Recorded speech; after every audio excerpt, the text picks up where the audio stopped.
এখানে 7 লাখ টাকা আছে ভাইয়া। হ্যাঁ 10 থাকার কথা ছিল, মানে একটু ক্রাইসিস মনে বুঝেন না। সম্প্রতি সামাজিক যোগাযোগ মাধ্যমে ভাইরাল হওয়া একটি ভিডিও ঘিরে তোলপাড় রাজনৈতিক অঙ্গন।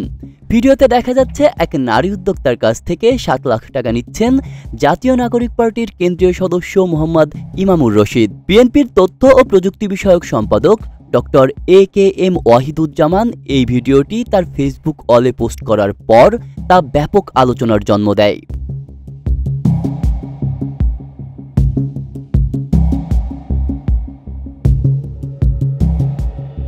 ভিডিওটির মেটাডাটা বলছে ঘটনাটি ঘটেছে 14 মে 2025 রাত 9টা 21 মিনিটে ঢাকার বসুন্ধরা আবাসিক এলাকায়।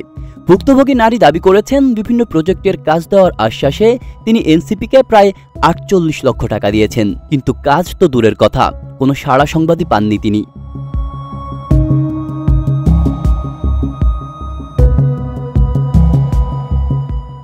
অন্যদিকে এনসিপি নেতা ইমামুর রশিদ পাল্টা দাবি করছেন উক্ত টাকা ছিল ডোনেশন। তিনি বলেন ওই নারী স্বেচ্ছায় পার্টির তহবিলে অনুদান দিয়েছেন এবং সেই টাকা পার্টির কোষাধ্যক্ষের কাছে জমা দেওয়া হয়েছে। তার কথায় রাজনীতিতে অনুদান নতুন কিছু নয়, কিন্তু অনৈতিক সুবিধা চাওয়া আর সেটি না পেয়ে ষড়যন্ত্র করা তা মেনে নেওয়া যায় না।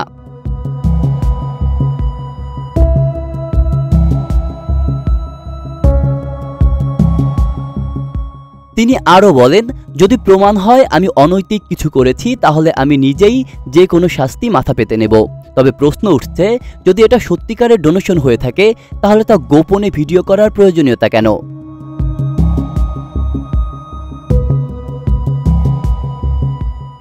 এই বিতর্কের মধ্যেই এনসিপি নিজেদের ফান্ড পলিসি স্পষ্ট করেছে এবং একটি নতুন ডোনেশন ওয়েবসাইট চালু করেছে। ঘটনা এখনো তদন্তাধীন।